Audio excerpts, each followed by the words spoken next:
Good morning everyone. Hindi ज्ञान सागर channel में आप सभी का बहुत बहुत स्वागत है। आज की वीडियो में मैं जिस टॉपिक को लेकर आई हूँ वह है क्लास 7 की बसंत बुक का सेकंड चैप्टर दादी माँ। दादी माँ के लेखक का नाम है शिव प्रसाद सिंह। पाठ शुरू करने से पहले मैं इसका थोड़ा सा सार बता देती हूँ कि इस पाठ में क्या है। ये जो चित्र आप देख रहे हैं ये प्रतीकात्मक चित्र है। समझ लीजिए लेखक जो हैं उनकी दादी माँ है। इसका सार समझने का प्रयास कीजिए। ये कहानी शिव प्रसाद सिंह की है जिसमें लेखक ने अपनी दादी माँ का वर्णन किया है और बड़ों के महत्व को दिखाया है। लेखक बड़े हो चुके हैं, उन्होंने अब तक बहुत तरह के सुख दुख देखे थे, परंतु जरा सी भी कठिनाई पड़ते ही मन उनका अनमना हो जाता था। मित्र उनके आगे तो उनके साथ होने का दिखावा करते थे, लेकिन पीठ पीछे उन्हें कमज़ोर कहकर उनका मजाक उड़ाते थे। ऐसे समय में लेखक को अपनी दादी माँ की बहुत याद आती थी। लेखक की दादी ममता, स्नेह और दया की मूर्ति थी। तो ये पाठ उन्हीं के लिए समर्पित है। आइए पाठ की शुरुआत करते हैं। दादी माँ, पाठ नंबर 2।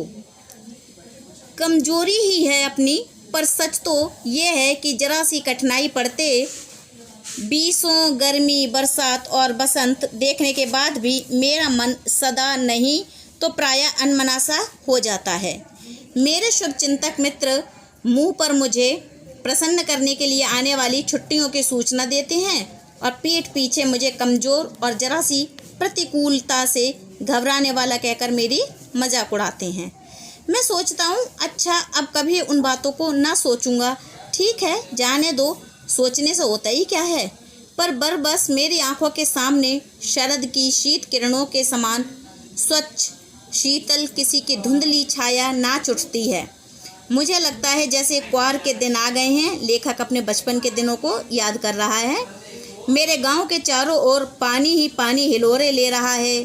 दूर के सिवान से बहकर आए हुए मोथा और साई की अधगली घासें, घेऊर और बन प्याज की जड़ें तथा नाना प्रकार की बरसाती घासों के बीज सूरज की गर्मी में खौलते हुए पानी में सड़कर एक विचित्र गंध छोड़ रहे हैं। रास्तों में कीचड़ सूख गया है और गांव के लड़के किनारों पर झाग भरे जलाशयों में धमाके से कूद रहे हैं। अपने अपने मौसम की अपनी अपनी बात होती है। आषाढ़ में आम और जामुन ना मिलें चिंता नहीं, अगहन में चिवड़ा और गुड़ ना मिलें दुख नहीं, लेकिन चैत के दिनों में लाई के साथ गुड़ की पट्टी ना मिलें अफसोस नहीं। पर क्वार के दिनों में इस गंधपूर्ण झाग भरे जल में कूदना ना हो तो बड़ा बुरा मालूम होता है। मैं भीतर हुड़क रहा था। 2-1 दिन ही तो कूद सका। नहा धोकर बीमार हो गया। हल्की बीमारी न जाने क्यों मुझे अच्छी लगती है। थोड़ा थोड़ा ज्वर हो, मन में साधारण दर्द और थोड़ा ज्वर हो, सर में साधारण दर्द और खाने के लिए दिन भर नींबू और साबू। लेकिन इस बार ऐसी चीज़ नहीं थी। ज्वर जो चढ़ा तो चढ़ता ही गया, रजाई पर रजाई, और उतरा रात 12 बजे के बाद। दिन में मैं चादर लपेटे सोया था। दादी माँ आई, शायद नहाकर आई थी उसी झाग वाले जल में। पतले दुबले स्नेह सने शरीर पर सफ़ेद किनारीहीन धोती, सन से सफ़ेद बालों के सिरों पर सद्य यानी बिल्कुल नहाए हुए, अभी नहाकर आए हुए टपके हुए जल की शीतलता। आते ही उन्होंने सर पेट छुए, आंचल की गांठ खोलकर किसी अदृश्य शक्तिधारी के चबूतरे की मिट्टी मुंह में डाली, माथे पर लगाई। दिन रात चारपाई के पास बैठी रहती। कभी पंखा झलती, कभी जलते हुए हाथ पैर कपड़े से सहलाती। सर पर दालचीनी का लेप करती और 20 बार छू कर ज्वर का अनुमान करती। हांडी में पानी आया कि नहीं, उसे पीपल की छाल से छौंका कि नहीं, खिचड़ी में मूंग की दाल एकदम मिल तो गई है, कोई बीमार के घर में सीधे बाहर से आकर तो नहीं चला गया, आदि लाखों प्रश्न पूछ पूछ कर घर वालों को परेशान कर देती। घर वालों को परेशान कर देती।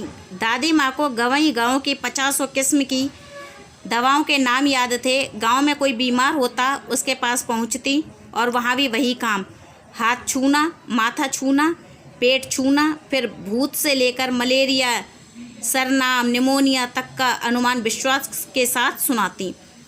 महामारी और विषुचिका के दिनों में रोज़ सवेरे उठकर स्नान के बाद लवंग और गुड़ मिश्रित जलधार, गूगल और धूप सफाई कोई उनसे सीख ले। दवा में देर होती, मिश्री या शहद का खत्म हो जाता, चादर या गिलाफ नहीं बदले जाते तो वे जैसे पागल हो जाती। बुखार तो मुझे अब भी आता है, नौकर पानी दे जाता है। मेस महाराज अपने मन से पकाकर खिचड़ी या साबू, डॉक्टर साहब आकर नाड़ी देख जाते हैं और कुनेन मिक्सचर की शीशी की तिताई के डर से बुखार भी भाग जाता है। पर न जाने क्यों ऐसे बुखार को बुलाने का जी नहीं होता। ये दादी माँ का चित्र दिखाया जा रहा है। किशन भैया की शादी ठीक हुई। दादी माँ के उत्साह और आनंद का क्या कहना। दिन भर गायब रहती, सारा घर जैसे उन्होंने सिर पर उठा लिया हो। पड़ोसी ने आती, बहुत बुलाने पर दादी माँ आती। बहन बुरा मत मानना, कार परोजन का घर ठहरा। एक काम अपने हाथ से ना करूं तो होने वाला नहीं। जानने को यूँ सभी जानते थे कि दादी माँ कुछ करती नहीं, पर किसी काम में उनकी अनुपस्थिति वस्तुतः विलंब का कारण बन जाती। उन्हीं दिनों की बात है। एक दिन दोपहर को मैं घर लौटा। बाहर निकसार में दादी माँ किसी पर बिगड़ रही थी। देखा पास के कोने में दुबकी रामी की चाची खड़ी थी। सो ना होगा धन्नो, रुपए मैं सूद के आज दे दे। तेरी आंख में तो शर्म है नहीं। मांगने के समय कैसी आई थी, पैरों पर नाक रगड़ती फिरी। किसी ने एक पाई भी ना दी। अब लगी है आजकल करने, फसल में दूंगी, फसल में दूंगी। अब क्या तेरी खातिर दूसरी फसल कटेगी। ये दादी माँ का रूप दिखाया जा रहा है कि जो ये आई हैं रामी की चाची, वो उधार मांगने आई हैं दादी माँ से।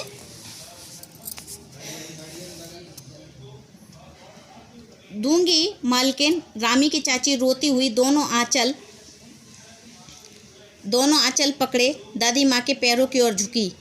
बिटिया की शादी है, आप ना दया करेंगी तो उस बेचारी का निस्तार कैसे होगा। हट हट, अभी नहा के आई हूँ। दादी माँ पीछे हट गईं। जाने दो दादी, मैंने इस अप्रिय प्रसंग को हटाने की गरज से कहा। बेचारी गरीब है, दे देगी कभी। चला है समझाने। मैं चुपके से आंगन की ओर चला गया। कई दिन बीत गए, मैं इस प्रसंग को एकदम भूल सा गया। एक दिन रास्ते में रामी की चाची मिली। वह दादी को पूतो फलो दूधो नहाओं का आशीर्वाद दे रही थी। मैंने पूछा क्या बात है धन्नो चाची, तो उसने व्यवल होकर कहा, उरिन हो गई बेटा, भगवान भला करे हमारी मालकिन का। कल ही आई थी, पीछे का सभी रुपया छोड़ दिया, ऊपर से 10 रुपये का नोट देकर बोली, देखना धन्नो, जैसी तेरी बेटी वैसी मेरी, 10-5 के लिए हंसाई ना हो। देवता है बेटा, देवता। उस रोज़ तो बहुत डांट रही थी। मैंने पूछा, वह तो बड़े लोगों का काम है बाबू, रुपया देकर डांटे भी ना तो लाभ क्या। मैं मन ही मन इस तर्क पर हंसता हुआ आगे बढ़ गया। किशन के विवाह के दिनों की बात है। विवाह के 4-5 रोज पहले से ही औरतें रात भर गीत गाती हैं। विवाह की रात को अभिनय भी होता है। ये प्रायः एक ही कथा का हुआ करता था।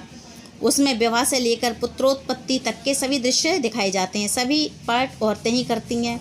सभी जानते हैं, जब हर घर में जब विवाह होता है किसी का भी, तो महिलाएं रात में गाने गाती हैं, हाँ, और इस तरीके के प्ले करती हैं जैसे शादी की सब चीज़ें। वही चीज़ वो लेखक बता रहा है, जिसको एक शब्द कहते हैं खोरिया करना। जब बारात चली जाती है और घर में महिलाएं बस रह जाती हैं, तो उसका दृश्य बता रहे हैं लेखक। मैं बीमार होने के कारण बारात में न जा सका। मेरा भाई राघव दालान में सो रहा था। वह भी बारात जाने के बाद पहुंचा था। औरतों ने उस पर आपत्ति की। दादी माँ बिगड़ी, लड़के से क्या पर्दा, लड़का और ब्रह्मा का मन एक सा होता है। मुझे भी पास ही एक चारपाई पर चादर उड़ाकर दादी माँ ने चुपके से सुला दिया था। बड़ी हंसी आ रही थी। सोचा कहीं जोर से हंस दूँ, भेद खुल जाए, निकाल बाहर किया जाऊंगा। पर भाभी की बात पर हंसी रुकी ना और भंडा फोड़ हो गया। देवू की माँ ने चादर खींच ली। कहो दादी, ये कौन बच्चा सोया है? बेचारा रोता है शायद, दूध तो पिला दूं। हाथापाई शुरू हुई। दादी माँ बिगड़ी, लड़के से क्यों लगती हो? सुबह रास्ते में देवू की माँ मिली। कल वाला बच्चा भाभी। मैं वहाँ से जोर से भागा और दादी माँ के पास जा खड़ा हुआ। वस्तुतः किसी प्रकार का अपराध हो जाने पर जब हम दादी माँ की छाया में खड़े हो जाते हैं तो अभयदान मिल जाता है। स्नेह और ममता की मूर्ति दादी माँ की एक एक बात आज कैसी मालूम होती हैं। परिस्थितियों का वात्या चक्र जीवन को सूखे पत्ते सा कैसे नचाता है, इसे दादी माँ खूब जानती थी। दादा की मृत्यु के बाद से ही वे बहुत उदास रहती। संसार उन्हें धोखे की टट्टी मालूम होता। दादा ने उन्हें स्वयं जो धोखा दिया, वे सदा उन्हें आगे भेजकर अपने पीछे जाने की झूठी बात कहा करते थे। दादा की मृत्यु के बाद कुकरमत्ते की तरह बढ़ने वाले मुंह में राम, बगल में छुरी वाले दोस्तों की शुभ चिंता ने स्थिति और डावाडोल कर दी। दादा की श्राद्ध में दादी माँ के मना करने पर भी पिताजी ने जो अतुल संपत्ति व्यय की, वह घर की तो थी नहीं, लेखक के यानी पिता ने बहुत खर्चा कर दिया था। दादी माँ अक्सर उदास रहा करती। माघ के दिन थे, कड़ाके का जाड़ा पड़ रहा था। पछुआ का सन्नाटा और पाले की शीत हड्डियों में घुसी पड़ती। शाम को मैंने देखा दादी माँ गीली धोती पहने कोने वाले घर में एक संदूक पर दिया जलाए हाथ जोड़कर बैठी हैं। उनके स्नेह कातर आँखों में मैंने आंसू कभी नहीं देखे थे। मैं बहुत देर तक मन मारे उनके पास बैठा रहा। उन्होंने आंखें खोल दी। दादी माँ, मैंने धीरे से पूछा, क्या है रे, तू यहाँ क्यों बैठा है? दादी माँ, एक बात पूछूं, बताओगी ना? मैंने उनकी स्नेहपूर्ण आंखों की ओर देखा। मेरी दादी माँ बैठी हुई हैं और जैसा कि लेखक ने बताया है, दिए की ओर अपना चेहरा किए हुए। क्या है, पूछ। तुम रोती थी? दादी माँ मुस्कुराई। पागल, तूने अब खाना भी नहीं खाया ना? चल चल, धोती तो बदल लो। दादी माँ, मैंने कहा, मुझे सर्दी गर्मी नहीं लगती बेटा। वे मुझे खींचती रसोई में ले गई। सुबह मैंने देखा चारपाई पर बैठे पिताजी और किशन भैया मन मारे कुछ सोच रहे हैं। दूसरा चारा ही क्या है, बाबू बोले, रुपया कोई देता नहीं। कितने के तो अभी पिछले भी बाकी हैं। वे रोने से हो गए। रोता क्यों है रे? दादी माँ ने उनका माथा सहलाते हुए कहा।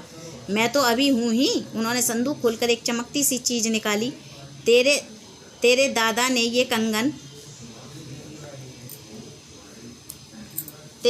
ये कंगन मुझे इसी दिन के लिए पहनाया था। उनका गला भर आया।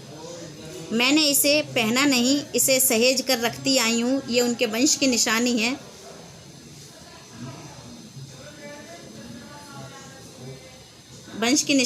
उन्होंने आंसू पोंछकर कहा। पुराने लोग आगा पीछा सब सोच लेते थे बेटा। सचमुच मुझे दादी माँ शाप भ्रष्ट देवी सी लगी। धुंधली छाया विलीन हो गई। मैंने देखा दिन काफ़ी चढ़ आया है। पास के लंबे खजूर के पेड़ से उड़कर एक कौआ अपनी घिनौनी काली पांखें फैलाकर मेरी खिड़की पर बैठ गया। हाथ में अब भी किशन भैया का पत्र कांप रहा है। काली चींटियों सी कतारें धूमिल हो रही हैं। आंखों पर विश्वास नहीं होता। मन बार बार अपने से ही पूछ बैठता है, क्या सचमुच दादी माँ नहीं रही? शिव प्रसाद सिंह। धन्यवाद।